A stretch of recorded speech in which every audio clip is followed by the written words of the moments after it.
Let's taste it! Ang ating pagkain ngayon, araw na ito ay ating food tasting. Ang galbinsang beef rib ng Korean as a Korean chef. Ayan, napakasarap niya mga chismakers. So, samahan niyo ko sa aking pagluluto sa aking cooking show ala Malago Chismakers TV for the day's vlog. Magluluto tayo ng galbinsang. Ayan, kumukulo na po ang ating galbinsang. So, see details inside my and then mag-comment kayo below para kung ano man gusto niyo pang lutuin ko, kung mga request niyo ay gagawin ko for the next vlog. Ito na ang aking galbinsang finished product.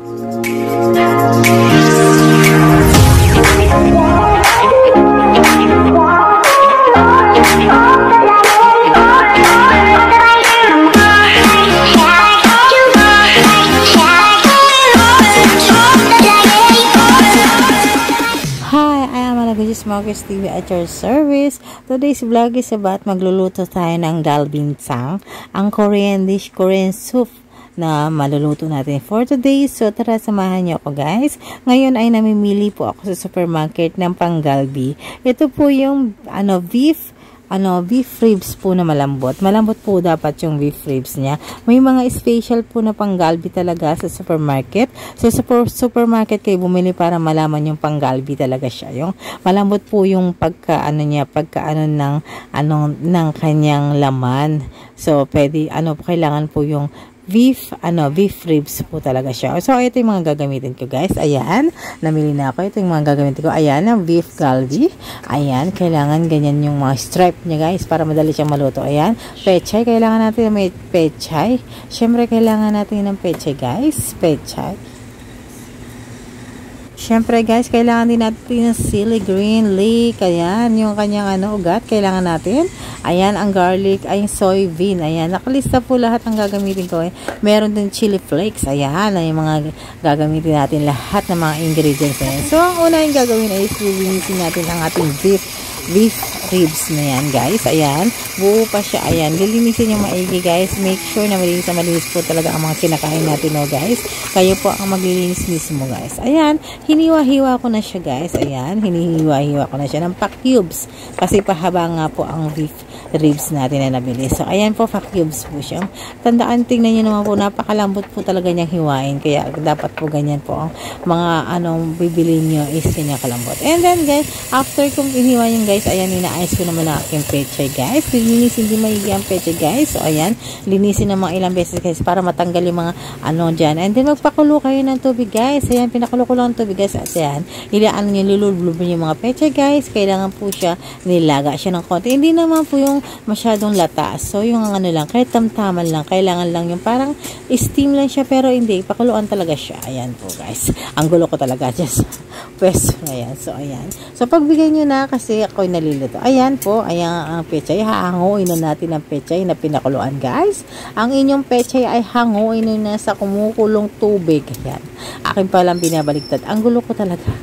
Ayan, binabaliktad ko po siya. Siyempre, hanguin po natin siya. Huwag natin nilalapsak, guys. Huwag natin malata-lata kasi lulutuin pa natin yan. Ginawa lang po natin, ni-ready lang po natin yan para sa ating galbi. Okay, ayan, guys. Ayan. Pagkatapos nyo po palang yan, hanguin na i-ano nyo po sa malamig na tubig. Hugasan nyo sa malamig na tubig. Okay, guys. Yung pinaglagaan po ninyo ay ilagan nyo na po ang ating beef. Ayan po, ilagan nyo po yung beef na yan. Doon sa pinaglagaan natin na pechay. Ayan po, nakikita nyo. And then, lagyan nyo po ng soju. Tama-tama po, soju po. Ayan, pwede rin pong ibang alak, pero hindi po yata pwede yung mga emperador. Ayan, lagyan po natin yung ating pechay na mga ricado, garlic mince. Ayan, chili flakes. Meron din po tayong nilagay na soybean paste. Kailangan po ng 1 teaspoon of soybean paste. Hindi lang masyadong klaro yung aking pagkakanusam. Nahihirapan ako. Ayan, lagyan natin ng konting fish sauce o tinatawag na patis. Ayan. Ayan, kailangan siyang lagyan. So, ayan ang ilalagay natin, guys. Ayan, napakadali lang po paggawa ng galbi na to. Ito po yung ilalagay natin. Ayan, halu-haluhin mo sa kamay. Ang sabi po nila guys, maganda po daw haluin sa kamay kasi yung nanonood po talaga yung lasa. Sabi niya mas masarap kamayin. Ayan. Kailangan pong kamayin mo, hindi yun sa kutsara mo ihalo. Ayan. Mas magandang kinakamay kasi mas na-blend pong maigi yung kanyang mga lasa. Ayan. So, ayan. Set aside po natin siya kasi gagamitin natin na siya mamaya. Makikita niyo sa akin. O, paano yan? Ayan. Pagkatapos ko ng pinakuluan ng 10 minutes ang ating karne. Ayan. Ang ating karne with soju. Ayan. Lilinisin naman po natin siya, guys. Ayan. Kailangan po yung running water po talaga para malinis niyo, guys, ha. Kailangan mo i-running mo siya doon sa water na yun. Ayan. Kailangan siyang linisin ng linisin, guys. Ayan. Pagkalinis mo ngayon, linisin mo maigi. Pagkatapos mo yan, tinanggal mo lang yung mga excess na dumi yan. So, ganyan talaga sila magluluto ng kanilang mga karne, guys. So, mas maganda naman mas mainam, guys, kasi nawawala yung mga kung ng karne, diba? So, ang galuin yung linisin ang inyong mga karne. Ayan.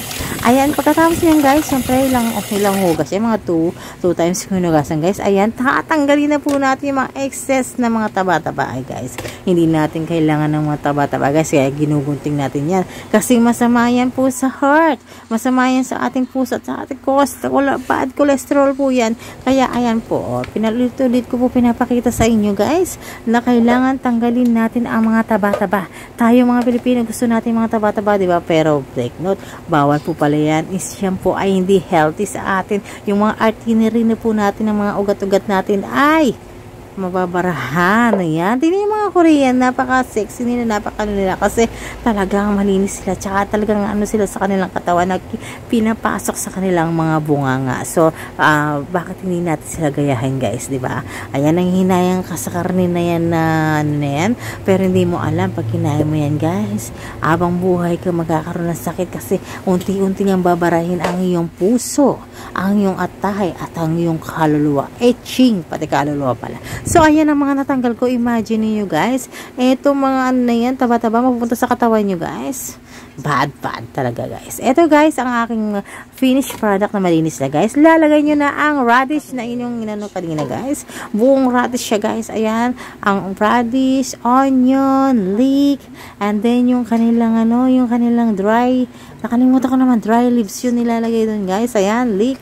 Ayan, kailangan yan. Garlic, yung garlic na cubes, garlic na buo-buo muna ang ilalagay natin, guys. Ayan, ilang garlic ang ginawa ko sa mga siguro maraming isang dakot yan, Ayan. Ayan, kailangan din natin yung ugat na yan kasi pampaano din yan ng pampalasa. So, ayan, tinatawag ko yung mga green na yan ay nakalimutan ko. Next vlog, guys, ay ayusin ko na, titingnan. And then, lagyan nyo ng tubig, guys. Kailangan maraming tubig siya, guys, para umapaw siya. Kasi soup nga ito, guys. Soup beef soup galbintang. So, ayan, napakahirap niyang gawin. So, pero magiging easy lang siya kung tayo ay susunod sa recipe na ito, guys. Ayan, pinapakuluan ko siya, guys. Papakuluan mo siya ng 10 minutes muna, guys. 10 minutes yung papakalan. Tinanggal ko yung after 10 minutes, tatanggalin mo yung mga green nga kanina na leaves, yung matigas. Tatanggalin mo after 10 minutes. Hindi ko na pinakita sa inyo, guys, kasi nakalimutan ko na, guys.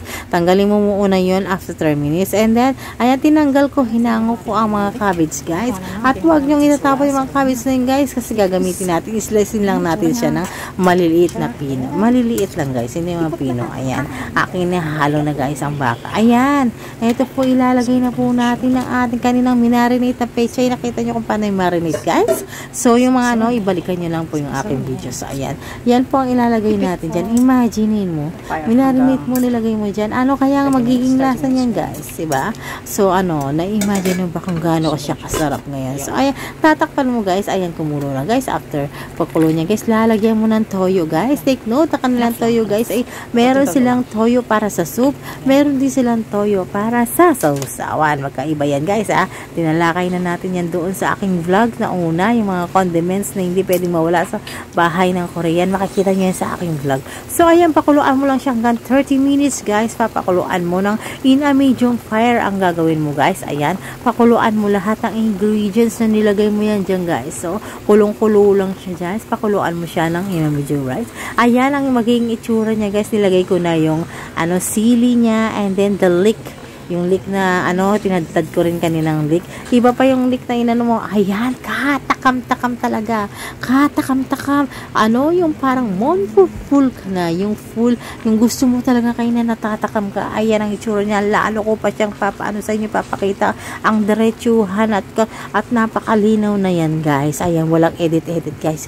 Yan talagang itsura niya habang kumukulo-kulo ang ating beef rib galbintang. Ang tawag po sa kanya is galbintang. Kaya po tinawag siyang galbintang kasi galing po siya sa galbi. So, ayan po ang itsura niya. Maraming salamat sa inyong lahat. And then, ayo nga sa yukan sa Hamida Sarangheya.